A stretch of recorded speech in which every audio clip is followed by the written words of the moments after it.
Buenas tardes, les habla María Blanco, estudiante en la Maestría de Derecho Tributario de la Universidad Santa María. Como requisito de la Cátedra Planificación Fiscal Internacional 2 del profesor Joan Rondón, procederé a hacer una breve reseña sobre la planificación fiscal indebida y los precios de transferencia.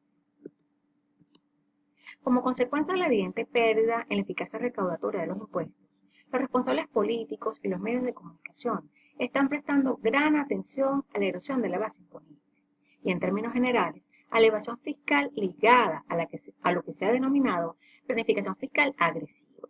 La lucha contra esta situación se ha convertido en una prioridad en la agenda política de la OCDE, que ha puesto en marcha diversas iniciativas dirigidas a evitar las estructuras artificiosas que provocan una disminución drástica en la tributación. Por ello resulta imperativo conocer las diferencias entre una planificación fiscal internacional posible y una planificación fiscal internacional indebida.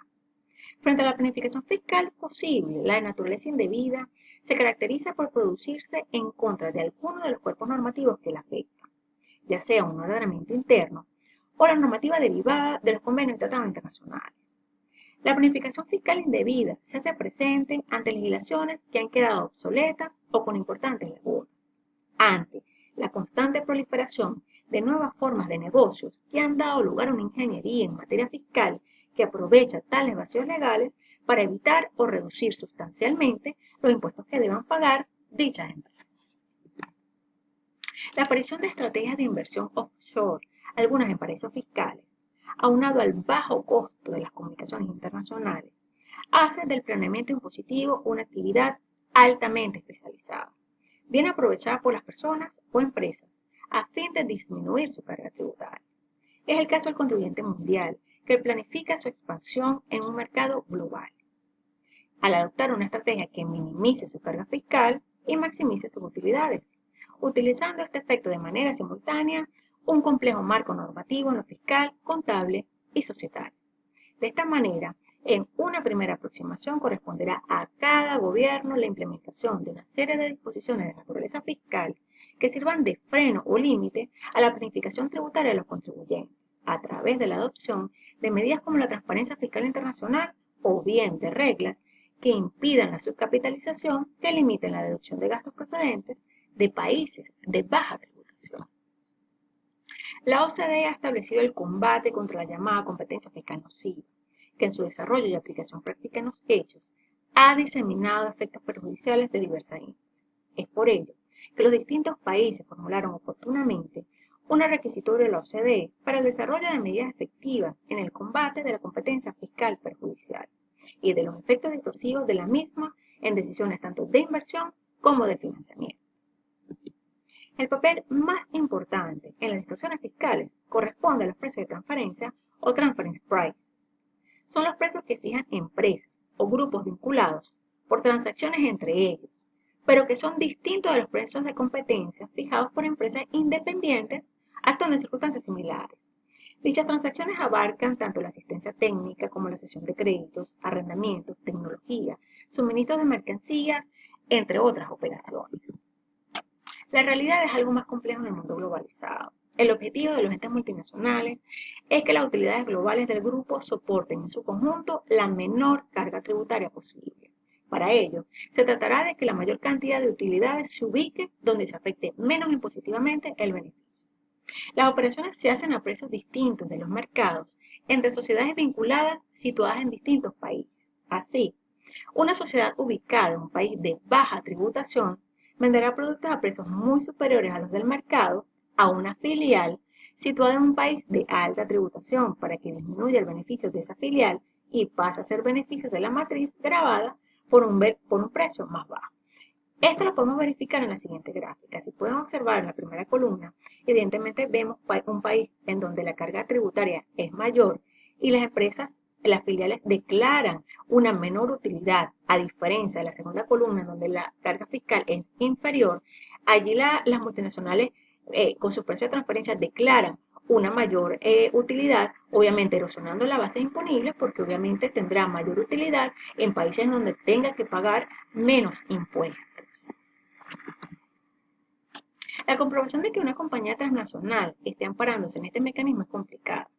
Y esta complicación está en proporción directa con la dificultad de encontrar precios de mercados comparables para el mismo producto que se está comercializando. Incluso una transacción con una mercancía habitual puede fácilmente provocar este problema. Como consecuencia de esto, los diferentes países por lo general aceptan que los precios puedan ser ajustados o corregidos por las administraciones nacionales para eliminar los efectos de las manipulaciones previamente descritas. Como acción defensiva de muchos estados perjudicados por los precios de transferencia, ha surgido el principio Arm's Length, adaptado como principio de competidor independiente. Tuvo su origen en los Estados Unidos en 1935 en una reglamentación de impuestos internos que establecía que la norma que ha de aplicarse en cada caso es la de un contribuyente no controlado, que trata en condiciones normales de mercado con otro contribuyente no controlado. Este principio fue acogido por la OCDE desde 1963. En 1979, el Comité Fiscal de este organismo produjo un informe que sugería que se invitara a las administraciones fiscales cuando éstas ajustasen los precios de transferencia entre empresas asociadas, para que tuviesen en cuenta las consideraciones y métodos expuestos en dicho informe, con miras a llegar a precios de libre concurrencia tanto para las mercancías como para la tecnología, las marcas o los servicios que se intercambiaran entre ellos.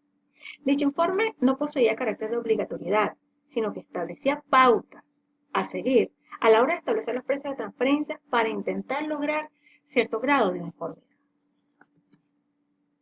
Los métodos propuestos por la OCDE para la determinación de precios entre empresas asociadas han sido incluidos en muchos países a nivel regulatorio y legislativo.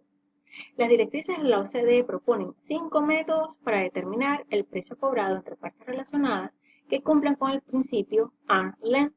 Estos son el precio comparable independiente o COP, costo más margen, reventa, división de utilidad y transaccional de margen neto. Es importante indicar que en la práctica la aplicación de los métodos previstos por la OCDE no garantiza la obtención de un resultado Arm's Length, ya que tal aplicación debe adaptarse a la realidad de cada caso y a la metodología aplicable en cada país. Como primer método tenemos el método del precio comparable independiente o COP, el cual determina el precio en base a una comparación efectuada entre los bienes o servicios transferidos en una transacción relacionada y los bienes o servicios transferidos en una transacción independiente en circunstancias comparables.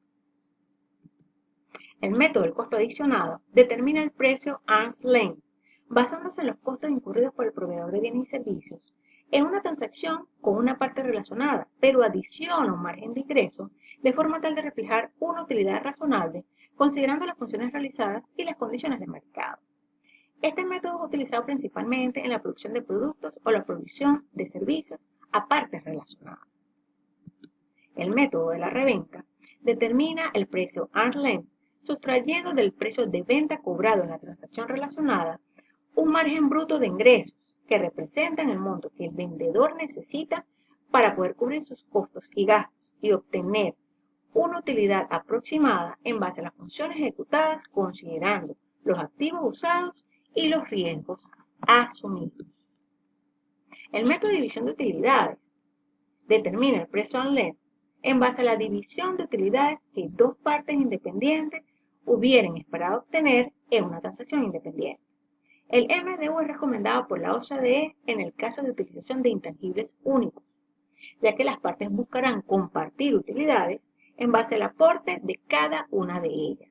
Y la aplicación de este método requiere un análisis de las contribuciones de cada parte, a diferencia de los métodos previamente mencionados, los cuales se enfocan en la función realizada por uno solo de ellos o en forma independiente.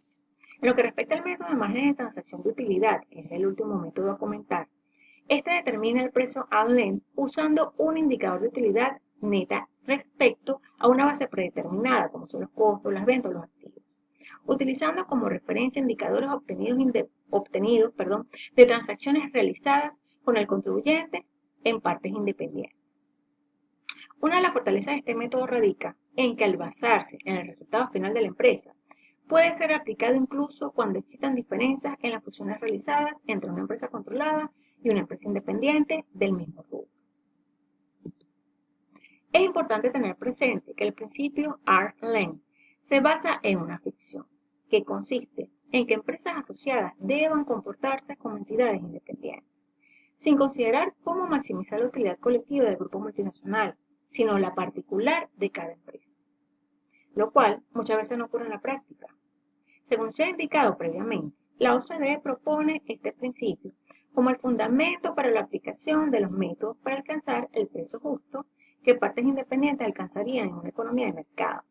Pero si las empresas asociadas no cumplen este parámetro, tratando sus operaciones internas como si fueran operaciones independientes, facultarán a las autoridades tributarias para ajustar los precios de transferencia con el fin de alcanzar esta consistencia.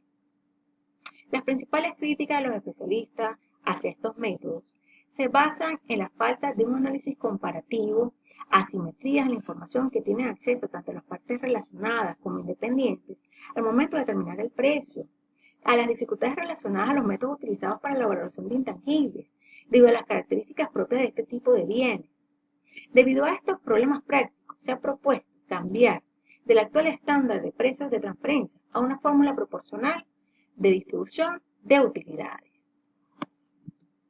Ya en lo que respecta a los precios de transferencia en Venezuela, establece la ley de impuestos sobre la renta que la determinación del precio que hubiera impactado partes independientes en operaciones comparables podrá ser realizado por cualquiera de los métodos internacionalmente aceptados, es decir, los previamente comentados. El contribuyente deberá considerar el método del precio comparable, no controlado, como primera opción. La Administración Tributaria evaluará si el método aplicado por el contribuyente es el más adecuado de acuerdo a las características de la transacción económica desarrollada entre ambas partes. Las operaciones entre partes vinculadas efectuadas en el ejercicio fiscal deberán ser informadas a la Administración Tributaria mediante una declaración informativa que deberá presentarse el mes de junio siguiente a la fecha de cierre del ejercicio fiscal, cuando el ejercicio fiscal tenga término el mes de diciembre de cada año. Si el ejercicio fiscal del contribuyente no coincide con el año civil, la declaración deberá ser presentada dentro del lapso comprendido dentro de los siguientes 6 meses al cierre del ejercicio fiscal. El CNEA dictó la Providencia 0056 en el año 2004, en el cual se establecen las formalidades para que los contribuyentes de impuestos sobre la renta realicen la declaración informativa de operaciones efectuadas con partes vinculadas en el extranjero.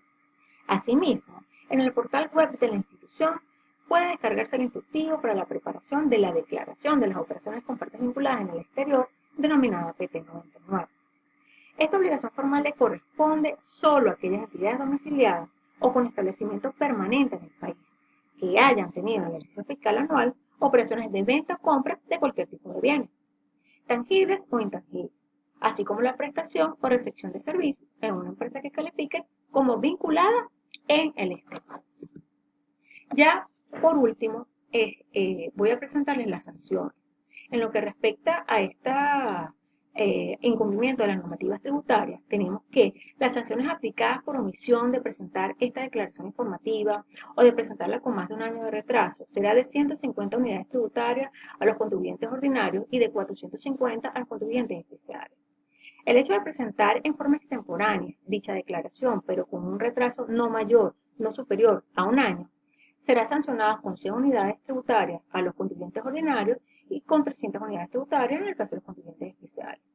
En el caso de omisión de la declaración o presentación de la misma con más de un año de retraso, acarreará, además de la sanción previamente establecida, la clausura del establecimiento local o comercial durante 10 días continuos. Adicional a esto, el Código Orgánico Tributario establece una sanción de 1.000 unidades tributarias a los contribuyentes ordinarios y de 3.000 a los especiales por el hecho de no mantener o conservar la documentación e información que soporta el cálculo de los precios de transferencia. De esta manera, doy por concluida mi exposición. Gracias a todos por su atención. Hasta una próxima oportunidad.